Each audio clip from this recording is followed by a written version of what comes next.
Hey, good morning, everyone. Welcome back to another 10-8 podcast. We are joined today with three very special guests, but before we do that, we want to make sure that we thank the governor for giving us the opportunity to serve in these positions here at the Department of Public Safety. We want to thank our Attorney General for providing the funding to build out this production studio.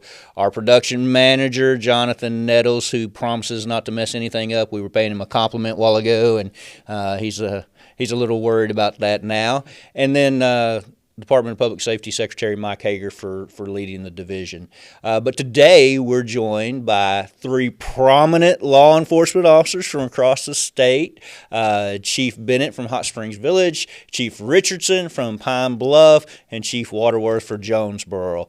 And of course we got Eric and Jason here, the actual host of the show. I'm just the guy that's talking into the mic right now. So we're excited to have you guys. Thank you so much for joining us today, and what a privilege to have the three of you. 22 years of experience with Chief Bennett, 31 years with Chief Richardson, 37 with Chief Waterworth. What an amazing journey. That you guys. I was spoiled when I started. Well, hey, we used to hire younger, right? Yes, right. yes. So why don't you guys start by introducing yourself and just tell us a little bit about you. Chief Bennett, you want to go first? Sure. I'm Kristi Bennett. I'm actually from Jesseville, Arkansas, and I went to Henderson State University, and I had a friend who was a Texarkana, Arkansas police officer, and he sold me on it. I knew that's where I wanted to be. So at 21 years old, I left my family and my friends, and I headed down to Texarkana. I knew no one. Yeah. And Was that our mutual friend that talked you into that, by the way? No, Oh, I hadn't okay. met him yet. I hadn't met him yet. He's referring to Captain Greenwell, who was an inspiration to my career, Yep. and he's just an incredible man. But so I ended up in Texarkana, and I spent the first 9 months trying to get in with the police department, because back then, in the early 2000s, you had to take a test, and there was a waiting list, and I was number 3 on the list, and I had to wait. So I packed up, went down there, and I worked for the Miller County Sheriff's Department. I walked in the door, and they gave me a gun and a bucket, and they said, "We'll see you Monday." What was the bucket for? That's the gun case. The Oh, gun okay. case. I was the like- gun case. And I'm sorry, I called it a bucket. The gun case, and I come to work Monday with it. I love it. At 21 years Still old. in the case? I'm in the case. Still in the case? Okay. In the case. And they said, "Oh, okay." So, it's just amazing that, back then you had to wait for so long, because the test, I had 150 people in the test with me, and, we were fighting for these positions. So after about 8 months, I got the call. I just graduated Alita, and they said, "Come on over." So I've been with Texarkana for almost exactly 19 and a half years before I got the opportunity to go home. So they called and said, "Hey, what do you think about Hot Springs Village?" And my husband and he was the Miller County emergency manager at the time, and he says, "I'm going to quit my job today." And I said, "Really?" Mm-hmm. He said, "Oh, yeah, you'll be fine. We'll get it. We'll go down there and we'll go home." And I said, "That's a little preemptive, isn't it?" Mm-hmm. He says, "I'll see you down there, baby." And I said, "Okay." So it obviously worked out, and I've been there for the last 2.5 years, and I have my kid. He's 14 years old. Our kid gets to go to the same school that my brother went to, I went to, my father went to, and it's just been an incredible journey. We're very blessed to be back You skipped home. a chapter. I did? Yeah, I'm going to go back. Okay. 'Cause you were also That's chief right. of police in Texarkana, That's were right. you not? That's right. I followed Bob Harrison. He had been at the chief for almost 30-something years. He was on the CLES Commission. Legend. In Yes, Southwest Arkansas, seriously. And he stood for police. He was a policeman's chief. I mean, Yeah. he stood for police officers all over the state of Arkansas. It was an honor to serve with him. And he would come in and he'd be like, "Today's my last day." And we were like, "Whatever. That ain't going to happen." He's going to be here longer than all of us. But in September of 2000, he says, I'm done. I'm ready to go live some life and do that. And he goes, "I'm going to leave it to you." And I said, "No, you're not," And he says, "Yeah, that's what we're going to do." So that's the case. That's how it went. And I was given an incredible opportunity to lead one of the biggest law enforcement agencies in the state of Arkansas. And we did some really good things before my time leaving, and then they continued that trend. Now, Chief Chataway is there. Him and I are really good friends, and I grew up under him. You know, he just is an incredible wealth of knowledge, and I think he's going to do an incredible job down there. So, it's been a good ride. I just I've want been to very make sure blessed. that chapter got thrown in there as well. Yeah, right. So, Chief Richardson, so tell us your story. Oh, it's too long, but I'll give you the Cliff's Notes. We got plenty of time, ma'am. I am from Arkansas. Well, I was born in L.A., but I spent my whole life in Arkansas. I was raised in a small town in southwest Arkansas called Tolette, and it's really about 30 minutes from Texarkana. So when I met Chief Bennett, she was the chief at Texarkana, so I knew everything about Texarkana. It was great to meet you, and she was welcoming and interesting and helpful to me. So I started working in Pine Bluff in 1994. I went to that city to go to college. I ended up staying there. And I got hired in 94. A lot of us did under some federal mandates and opportunities. Yeah. And I've been there in Pine Bluff my whole career. Yeah, so what all did you get to do in your career? Everything. I was going to say, that's what your bio says. It says you touched every division, I've been lucky. Now, at the time, it didn't feel like luck. It felt like punishment. It felt like a lot of things. But what it did was allowed me to build up a resume that I'm really proud of. So, of course, I started as a recruit. And I worked in patrol, I worked in investigations, I've worked in narcotics, I've worked in internal affairs and traffic and training, and it's just really been an excellent opportunity for me to know so much about the department and its people.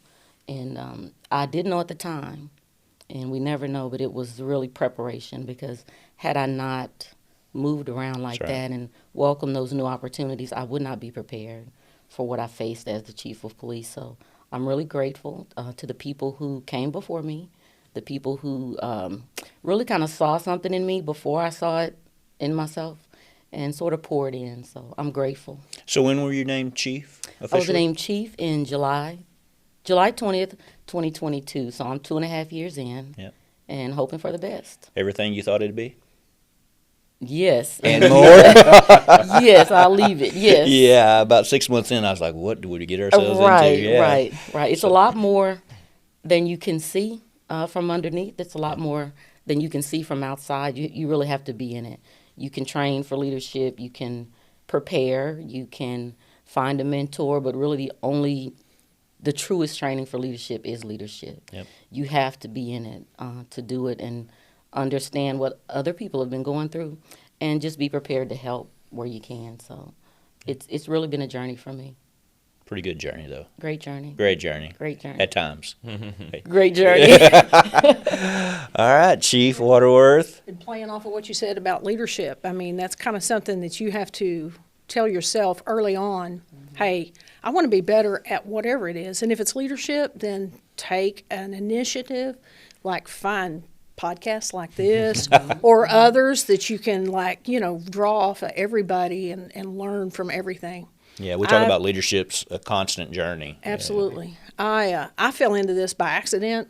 I am a Clay County farm child, graduated from Corning High School, came to Jonesboro to go to Arkansas State, and was working my part-time job when the then Assistant Chief of Police came in and said, I got a job I want you to come apply for. And I was like, doing what?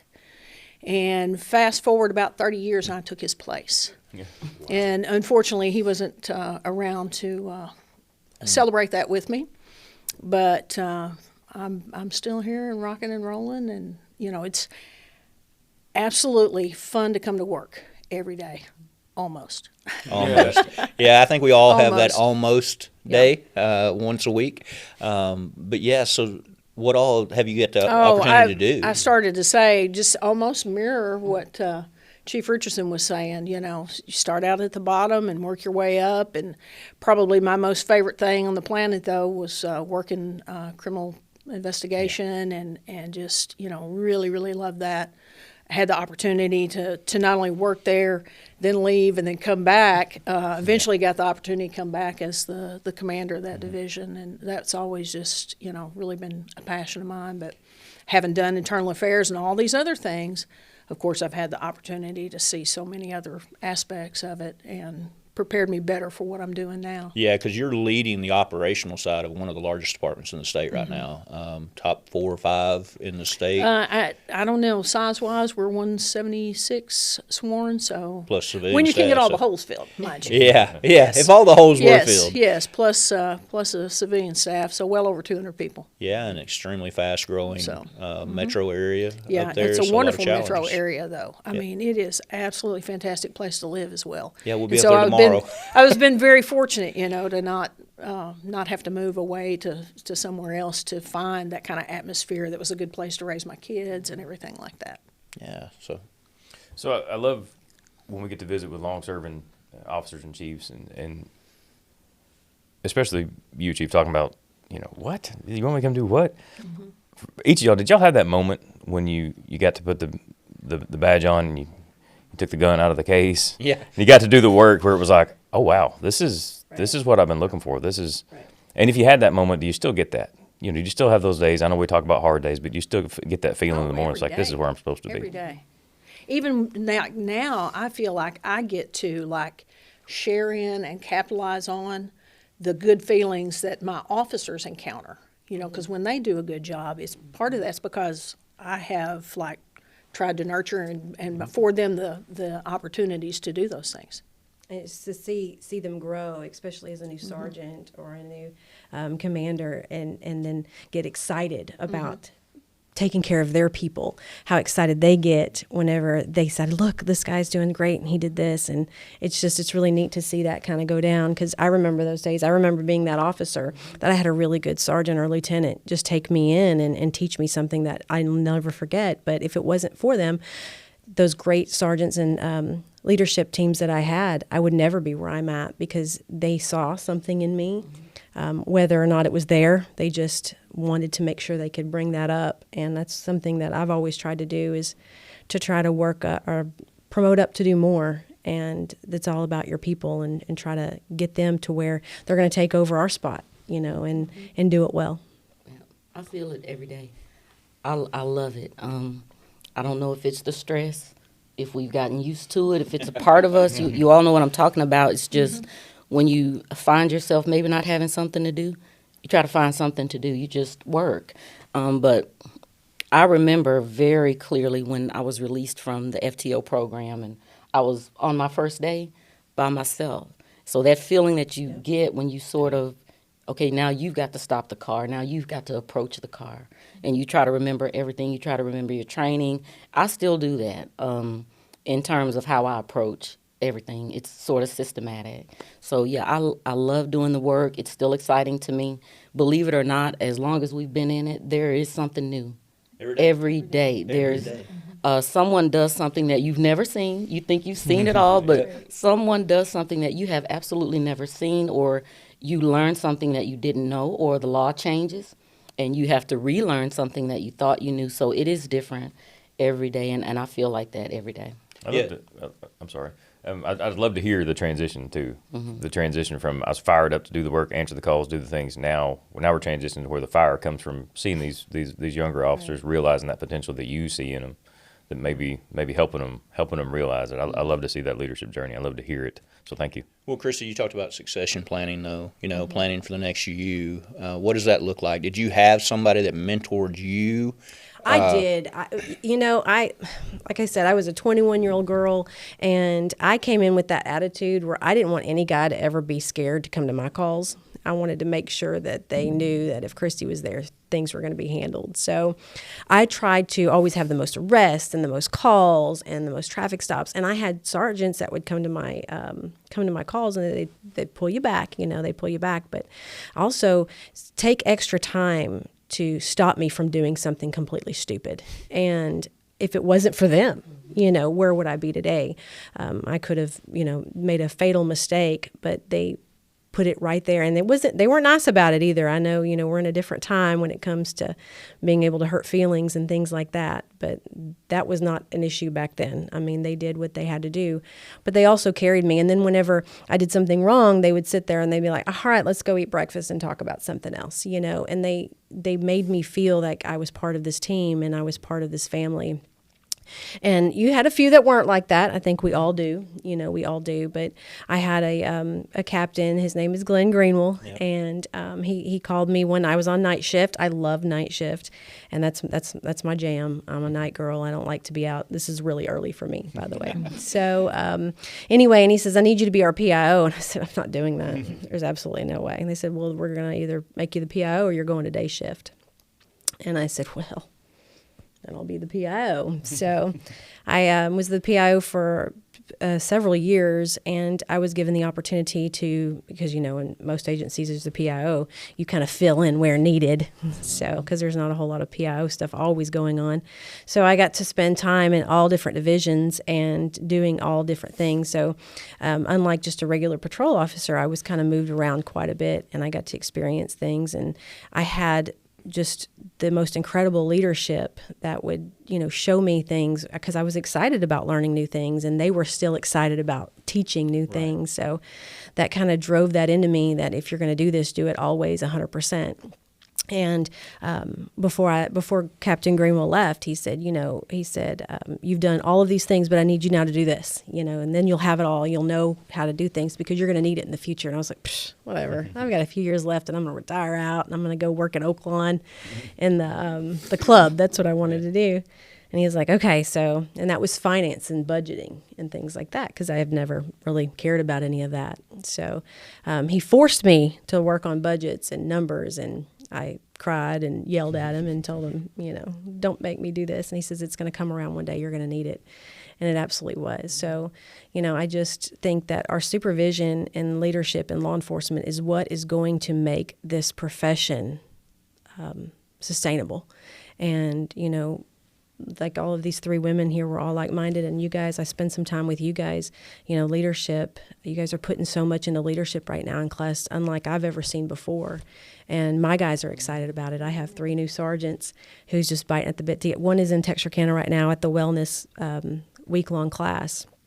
And that was what was so neat for me coming into Hot Springs Village, was because I had 21 guys who had never really experienced much training at all. And that's typical with a lot of smaller agencies. They just don't have the time. They don't have the resources. But I come from an agency that has very high standards and professionalism, so I expect that from my smaller agency. I told the guys, it doesn't matter how big you are. It doesn't matter how big you are. You have the same standard and professionalism. So they're so excited about new training, and I got to go through there and see what they were good at, and then they're shining. I've got 3 new firearms instructors, and I've got 5 new instructors and FTOs, and they don't have. Sometimes they feel like they don't have enough to do. I need to send them down over there to work for you on the side. I'll take them. I'm recruiting, just so you know. Right. You got to send them back. You got to send them back 15 days a month. I need them back 15 days a month, but it's been an incredible journey. Yeah. It really has been.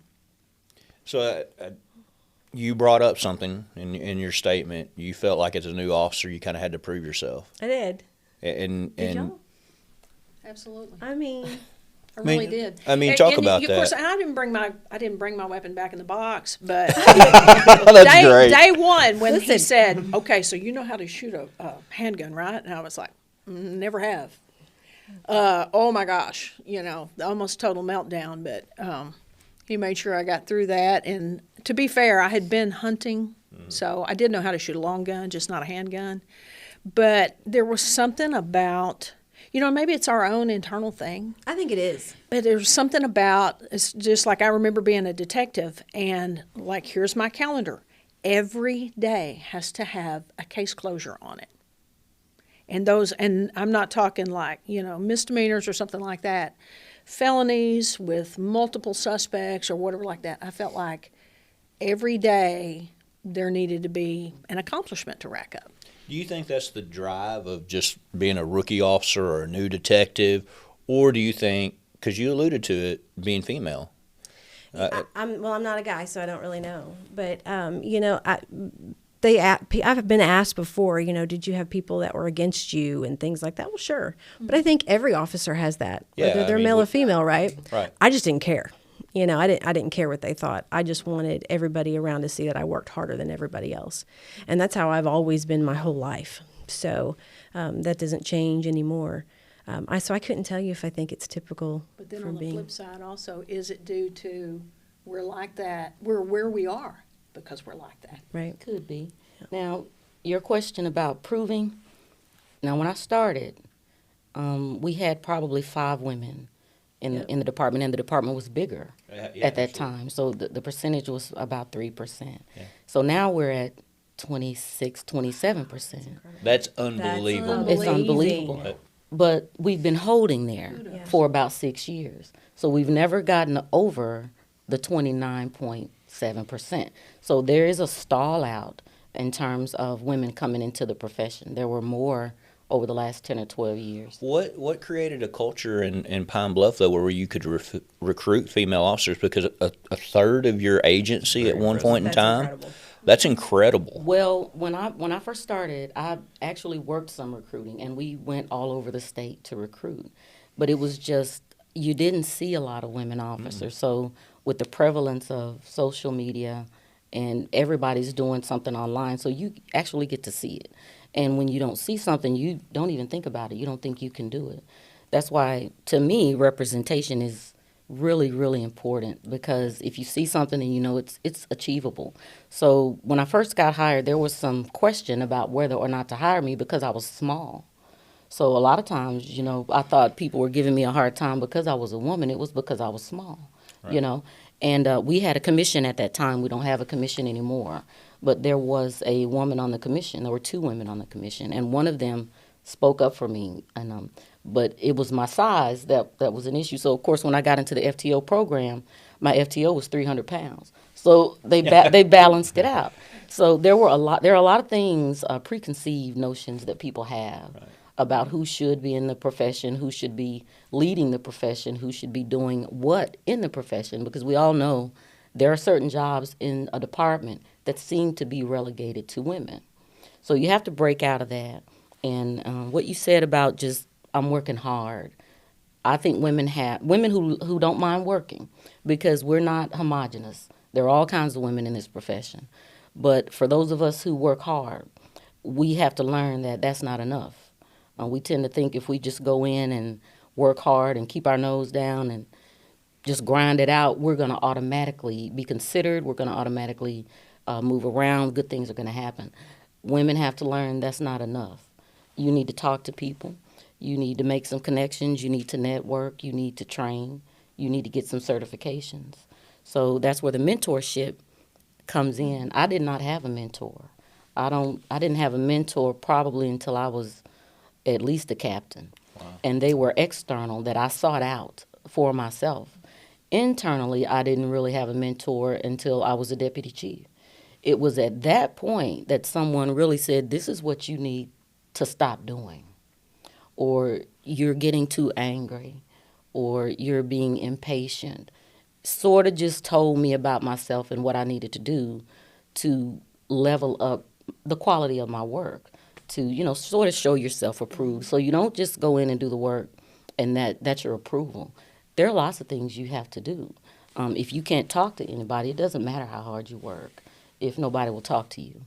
If nobody can coach you, it does not matter how many cases you clear. You have to develop yourself. And that's where mentorship comes in. But I've also learned that mentorship, you can't just be a mentor, because everybody doesn't have the same goals as you do. You know, if they're only interested in money, there's nothing you can tell them. But if you have people who really are interested in law enforcement as a profession, comprehensively, you can coach those people, you know. So the hard work is a part of it. If you don't do it, trust and believe, you either won't get any promotions, or if you get it, you will get zero respect, and you can't be effective like that. So in order to be effective in leadership, you have to show yourself approved.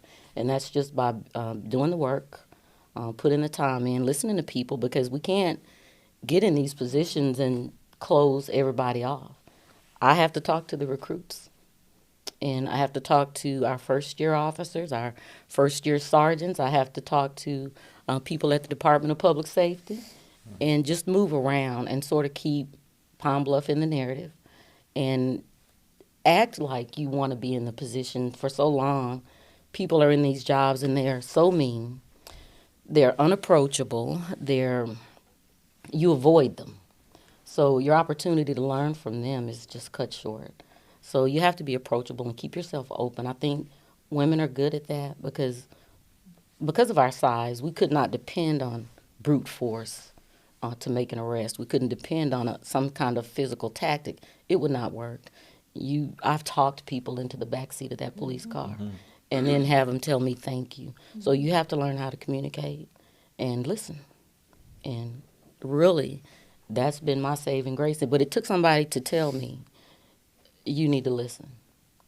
Or when I'm thinking I'm doing great, somebody had to be bold enough to tell me that, and I had to be open enough to receive that, and I did.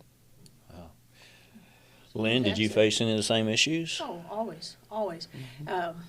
A story that I like to tell the new officers is I promise you won't get the reception that I did when I went to pick up an application. While the assistant chief was all about, hey, I got a job I want you to come apply for, everybody didn't feel that way. And when I went to pick up the application, I was told, you just need to go back to doing whatever you were doing before. You won't get hot, you won't get cold, you won't get rained on, and you won't get your ass whipped. And I said, for all you know, I might need my ass whipped. Give me the application. So, I could actually see Lynn saying that. Actually, I've been around Lynn long enough now that. Yes, that was verbatim, wasn't it? Yes, verbatim. And I mean, and how did that even come out of my mouth? I don't know, because I was so shocked. I mean, just like taken aback. And I was like, no, because this is like the first test. This is like my first opportunity to show that I can do this and I can be successful at this. All those things that you said about finding a mentor and all that, that's when you're a female, that is harder, a lot harder. And so, because you kind of worry about, you don't want to share too much, because women are catty, sorry ladies, but if you share too much with another female, is that going to come back to bite you unless you go outside of the department or something like that? But fortunately for me, there were some fantastic leaders that really supported me and showed me how to do this, that, and the other, because we're not going to be successful otherwise. And the mentorship thing and things like that, I don't think we embraced it as well as we have recently at my agency. We have put together a wellness program. Mm-hmm. We started actually a mentorship program with our brand new officers and kind of trying to really foster that sort of environment where people will grow, and they'll grow in the profession, not outgrow it and decide that they want to do something different. We've got to be encouraging, not just to the females and to the new ones and stuff. We've got to be encouraging to everybody who has taken the step to, be involved in this profession, because we desperately need good people in law enforcement, and we got to do our best to try and hang on to those people. Yeah, we had the opportunity to come up and spend a couple days leadership, wellness, resiliency with a group of officers from your area, and very high-performing individuals in that room. Really took to heart what we were trying to pass on, and we appreciated the opportunity. But the feedback from them was, extraordinary. The culture that you guys are building. Denise, I find it frightening that you said you made it to the rank of captain without a mentor. Was that just the culture of the department, or, to make it that far in the career without some sort of, I don't want to say help, because it's not help, but guidance, mentorship? It was rough. Yeah, I don't know if it's the culture or just there was no availability, really. It's just like mentoring. Like, if the person I'm trying to mentor, if they cannot see some of themselves in me, I can't mentor them. So we talk a lot about positioning and having different types of people in positions where they can do that. For example, if I have a certain group of people that they don't see themselves in me at all, they're not going to listen. So I need somebody beside me who looks like them. And I need someone on this side who looks like the other group. So out of the three of us, one of us will be able to reach them. Yeah. So they have to have options as well. We want options. They need options. They may not want to listen to me, but they should be able to see how I behave and say, well, I could listen to her, just based on the way I treat people, based on the way I do the job. They may not come in with that mindset, it's up to me to change it. It really is. So we didn't have a blueprint. I thought it was interesting that Kristi said she had the same chief for 30-something years. over 30 years. Oh, yeah. At one point in time, he was, matter of fact, I think he ended up being one of the longest serving chiefs in the state. And your chief Yeah, Rick's been in is it forever, too. a 15-year He's, chief. he's 40, he's probably 45 years into his law enforcement career. And he's been chief for, 10, 15 years. all right, I mean, I've he had started- 13 or 14 chiefs. No. Oh gosh. Oh, 13 or gosh, 14 Wow. chiefs. Oh my goodness. So, that inconsistency at the top also is an issue because when chiefs change, the philosophy changes. The latest, And greatest. The latest, greatest. Yeah. So you're switching around a lot. So you really have to know who you are at the core. And that way, doesn't matter who the chief is, you're going to be okay. You may not feel that way because police don't like change because we fear it. We fear it's going to affect us in a way that is harmful. And we never consider that it's going to affect us in a way that is great, So for someone who had the same chief and another chief 10 or 15 years, and here I am, had chief after chief after chief after chief. And we know that the average tenure, I guess, for a chief nationally is about, I'll say 4 or 5 years ago, it was 4.5 to 5 years. Now it's down to 3. I think it's down to 3 it's down now. to 3 years. So Yeah. there's something going on in the profession where we typically can't hold on to chiefs. So what you said about, and you said this on another podcast, and I believe Chief Helton was here and a couple of more people, but you talked about hiring internal chiefs. And it matters in a state like Arkansas.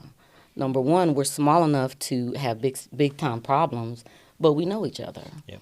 And we can call on each other and help each other, and we know the people in our department.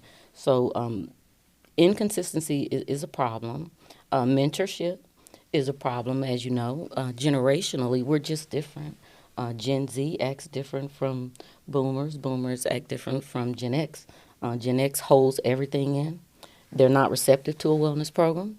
But I started one because we have Gen Xers. It's the right thing to do. It's the right thing to do. Right. And they are struggling. Our officers are not okay with what they are seeing, what they are experiencing, the negativity that they're facing everywhere they go, what they have to struggle through on the job. So our first wellness training, our first peer support officers trained in Texarkana at Kristi's department. At the time you were chief there.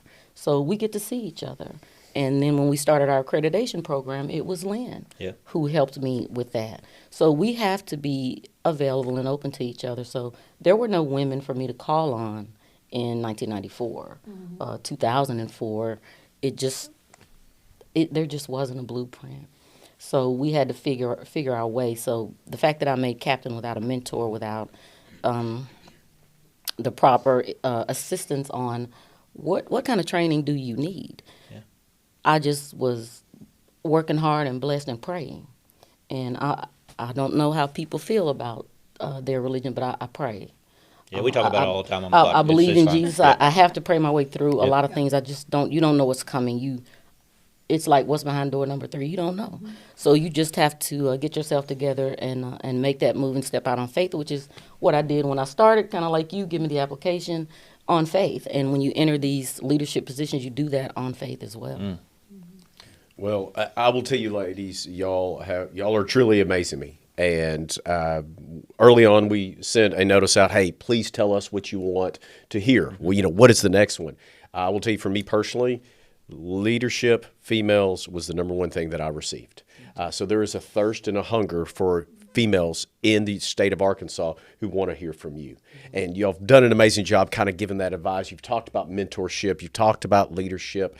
How do we harness that in that aspect? You talked about how you had it and you didn't have it later. How do we create that environment in our agencies to create that leadership, mentorship, coaching, and all that? Oh, I think it just starts with a phone number. I mean, you can put my phone number on this podcast, and any female in Arkansas who wants to call, I'm sure Denise would feel the same.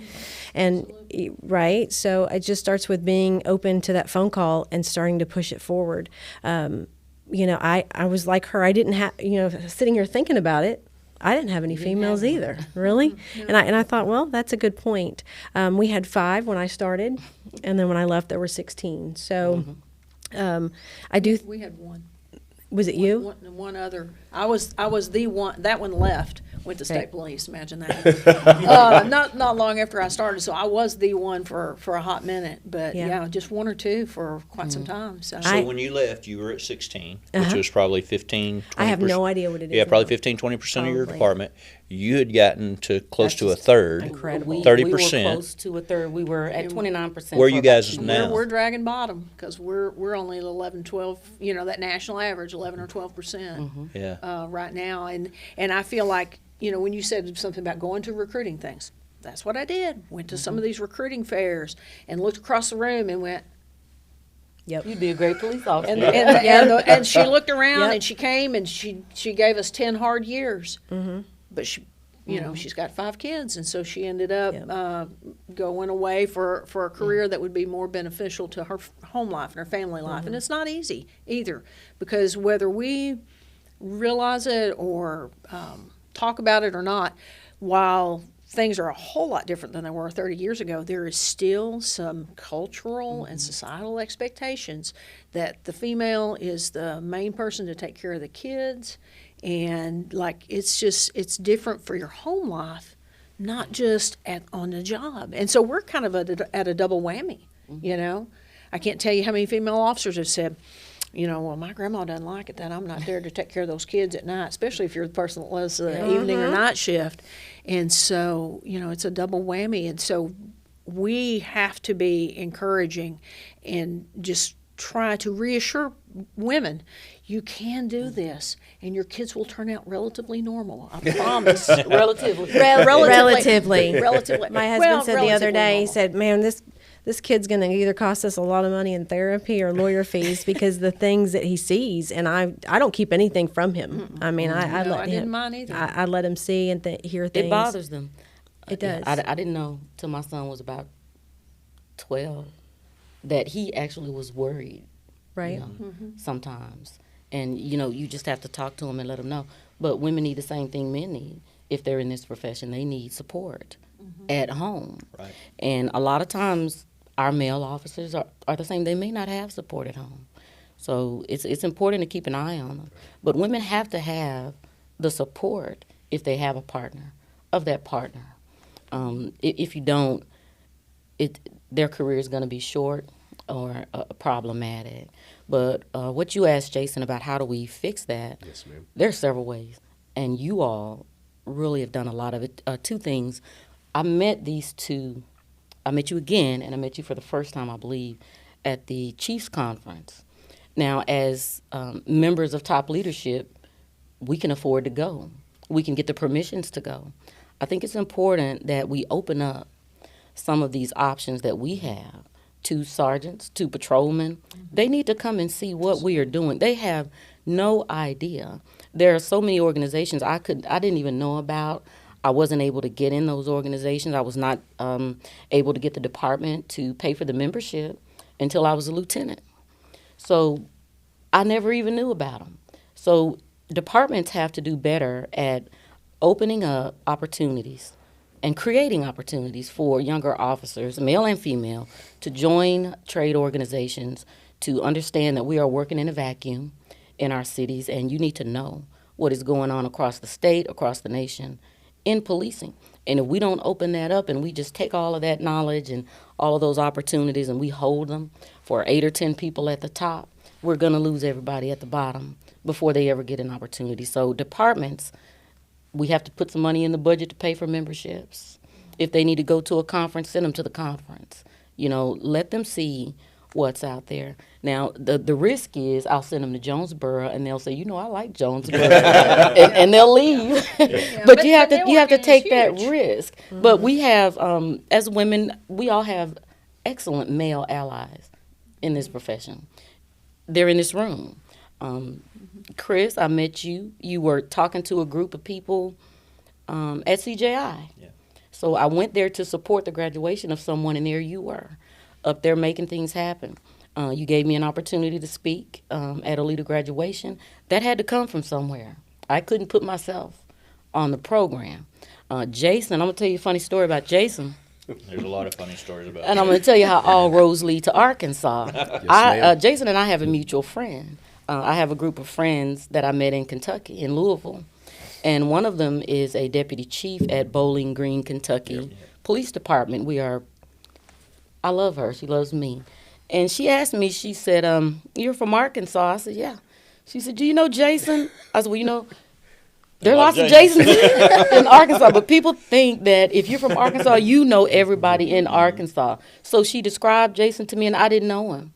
And she said, he's an undersheriff. I said, well, I'm going to find him. And I went to CJI, another graduation, Yes, and ma'am. there's this big, tall guy. And he walks up, he said, you must be Denise. I said, you must be Jason. So we are in the state. He was, Hot Springs, I'm Pine Bluff. We're an hour, 15 minutes away from each other all these years. But it took someone from Bowling Green, Kentucky to say, hey, I know both of you. You're both from Arkansas, and you should meet. That's how I met Jason. So we come across people by chance. And, it's just a blessing.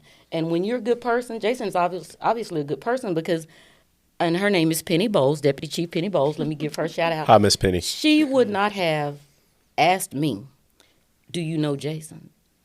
If she didn't have a good idea about who Jason was. If he had left a terrible impression, she never would have mentioned him. So believe it or not, when we go to trainings, when we go to places, wherever we're from in Arkansas, they call me Arkansas. And I'm sure they do the same things to you. We represent the entire state. So even though all policing is local, what's good for me as a chief in Pine Bluff is not going to work in Hot Springs Village or Jonesboro. So you have to take care of home. But when you go out and you wear these uniforms and you call yourself a chief or captain or lieutenant and you're representing your agency, you have to do the very best you can to leave a good taste in people's mouth about the state. So I really appreciate what you all have done with the department, with the deserts, the 4-year backlog that you had, just the way you're trying to help us take care of the profession. And it is impossible to do without the commission. Yeah, and we're obligated to do that, and we're passionate about it.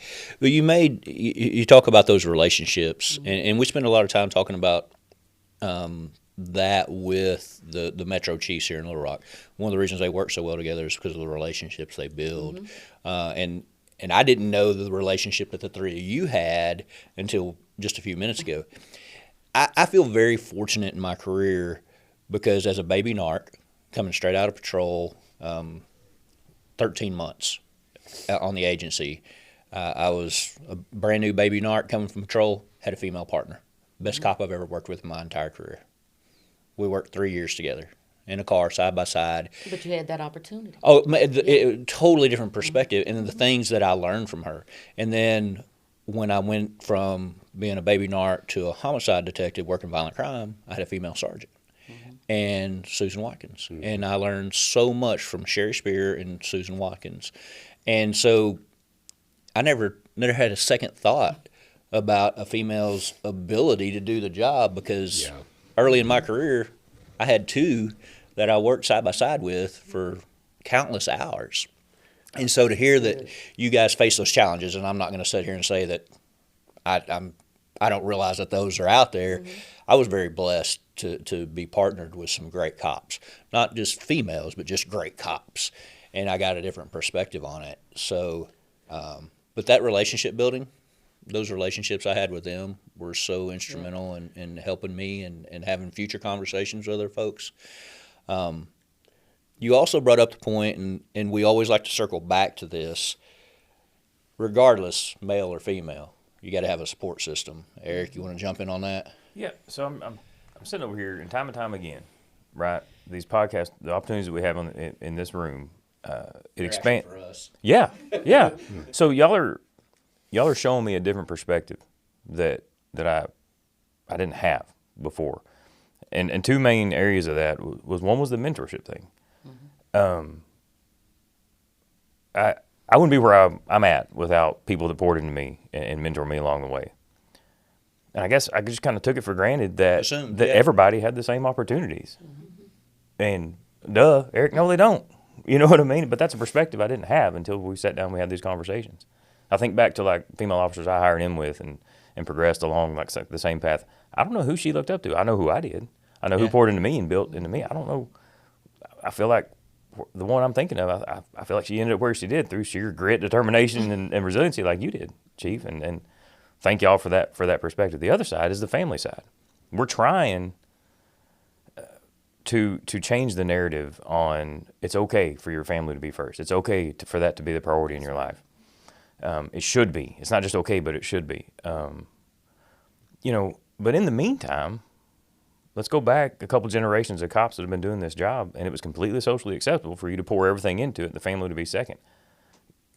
Until we had this conversation, I didn't even think about how socially unacceptable that probably is for a female that's trying to come up in the profession.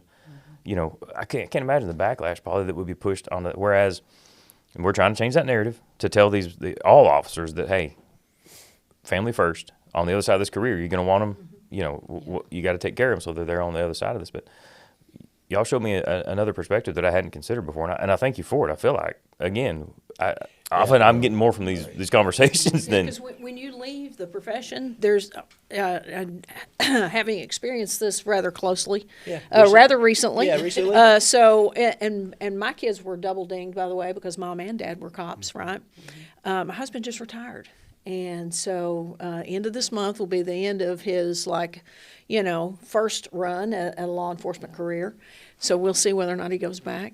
But, when you get to the other side of it, somebody is just worried about what equipment you're leaving behind or what space you're opening up for them to promote into or something like that. And it's on the family side of it. That's why family's got to be first. I actually was told I wasn't getting a promotion one time, because he wasn't having a woman on his staff. But I'd already kind of steeled myself for it. I kind of knew it was coming. I was preparing myself for it. You can be number one on the list all day long, but if you don't get the tap from the person that's in charge of making that tap, then it's not going to happen. And so I had this speech prepared, and I said, hey, listen, I said, to me, God's got to be number one, my family number two, and this is number three. And if I don't get everything and my number three thing in life, then, I'll be okay. It'll work out. Today.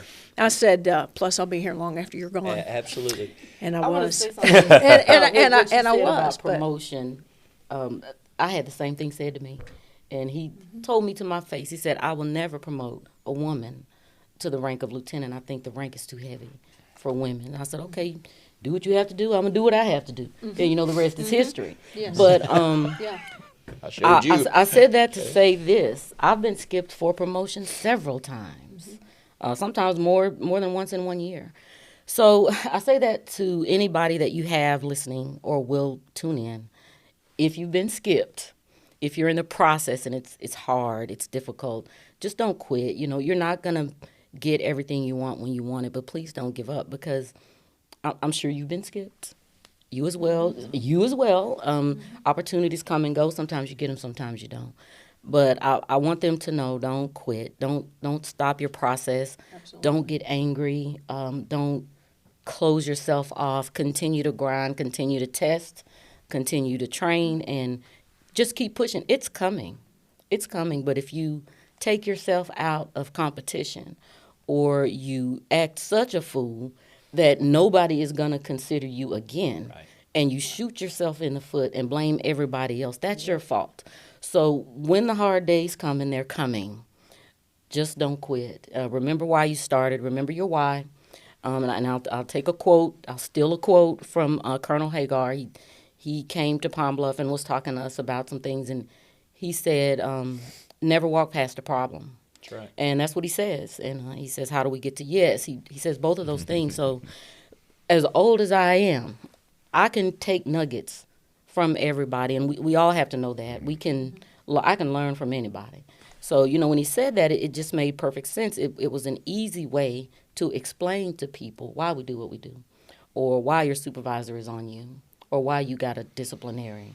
Because if we don't stop you now, you're going to get fired. Yeah. So you take this reprimand, and you learn from it, and you hold on to your career. Whereas if I keep letting you get away, you are going to go to jail. So it's important for me to reach in and grab you. So I say to our young officers, I say to our veteran officers who have struggled with the promotion process, supervisors that you're oil and water with, personality conflicts. If you're sure about what you're doing, stay sure, keep working, and, you know, don't lose your fire. Don't let anybody take that away. I think 2 points there. I think I've learned a lot about people that weren't promoted and the way they behaved and their reaction afterwards. And I've seen some people make an amazing comeback. Yes. You know, taking that opportunity to say, it wasn't my time. What am I going to do to improve myself? And then I've seen others, honestly, lose a lot of credibility with me. They spin out of control. They spin out of control. And spinning out of control is on you. Now, whether you get skipped or not may not be on you. Yeah. But what you do after that, that's all you. Yeah, and everything you said about go back to your why. Go back. You know, how I cannot even begin to count the number of recruits that I have interviewed for this job over and over and over. And what does it always come back to? I want to make a difference. I want to help I people. want to make a difference. I want to help people, you know. Yeah, but what does And that then mean? Exactly. We dig a little deeper in that because Yes. we ask them the Yes. same thing. And so if that's really true, it shouldn't matter if you've got passed over for promotion. That's right. You're stuck in a spot you don't think you necessarily want to be in, no matter what it is. You got to remember, why are you doing this? Because you want to make a difference. And how do you make a difference? Is to work hard at whatever your job you're given every day. I could do more for people at a lower rank, but I could do more for policy at this rank. So if you're in it to make a difference, it doesn't matter what your rank You know, is. and I will tell you, ladies, I admire the three of you. I truly do, because you transcend a gender line.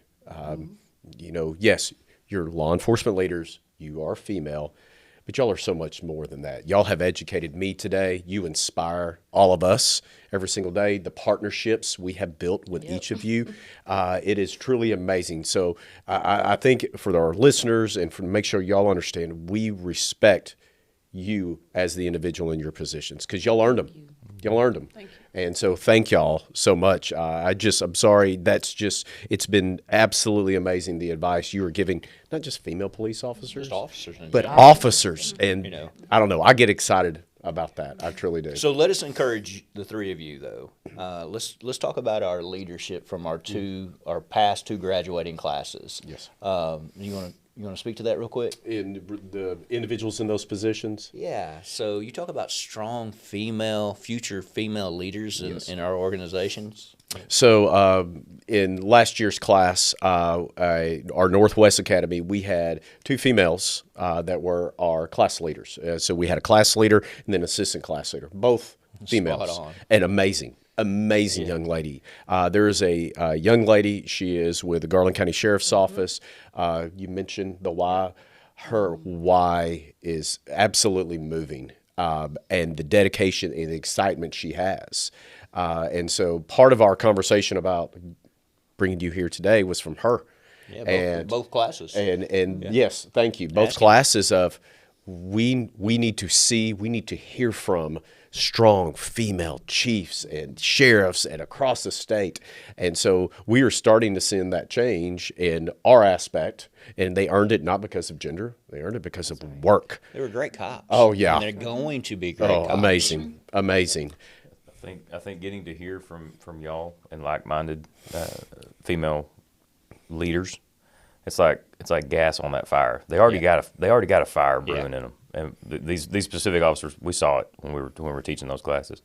And getting to hear from those that have been there, done that, and achieved the highest levels, it's just going to be gas on that fire. And who knows, the people we haven't even talked to yet that are craving this same conversation and getting to hear the same stuff. So I just appreciate y'all. You know, I know, like at my agency, we don't have as many females as I'd like for us to have, but like, oh my gosh, some of these young ladies that are working, oh my gosh, they are on fire, and they're not going to be great cops. They are great cops already. Yeah, absolutely. Yes, ma'am. And speaking of, just as I'm sitting here, I happen to think, one of the things that really I can remember being a huge thing for me, and I don't know if either of you got to attend it, but speaking of strong female leaders, Chief Folk and Chief Haskins from Little Rock PD back in the day put together a female got you. conference, a Yeah, female we law got you. enforcement We're leader on it. conference. 2018. And We're yes, on it. 18 and 19. And I mean, oh my gosh, it was I just getting to see other people, because like you said, there's just not going to be that many.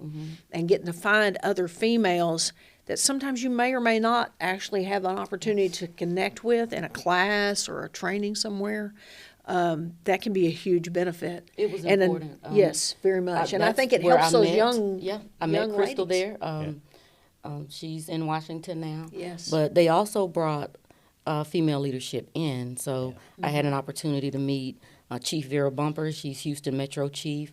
And at the time, C.J. Davis she was in North Carolina, but she's in Memphis now. So we had an opportunity to meet them in Arkansas. They came here to represent women in leadership. So just that option that we had to see this in person and to understand that it's available to you, Yeah. but And you so- have to put your best foot So we're forward. setting the three of you up.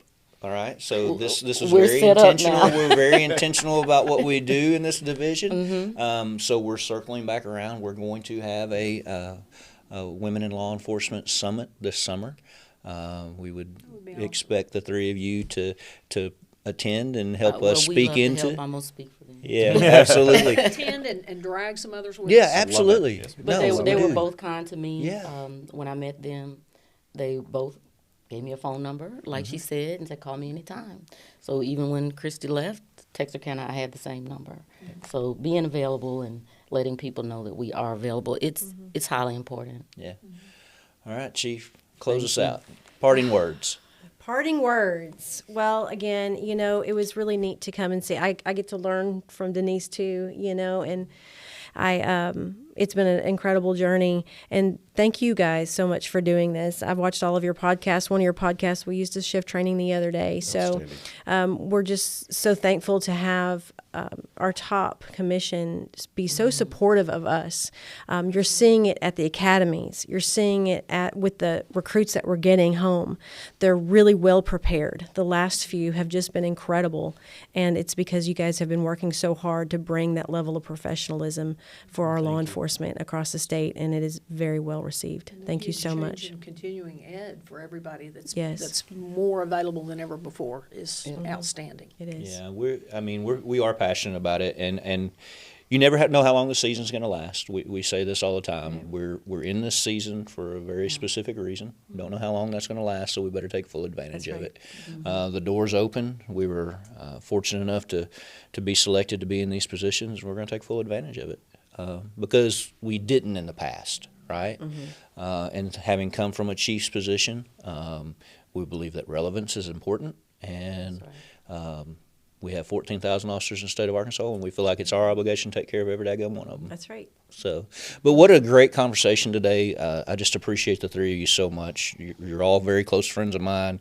I consider you inner circle, but to have the opportunity for you to share your vantage point, I think it's going to be very beneficial for all officers, not just our female officers.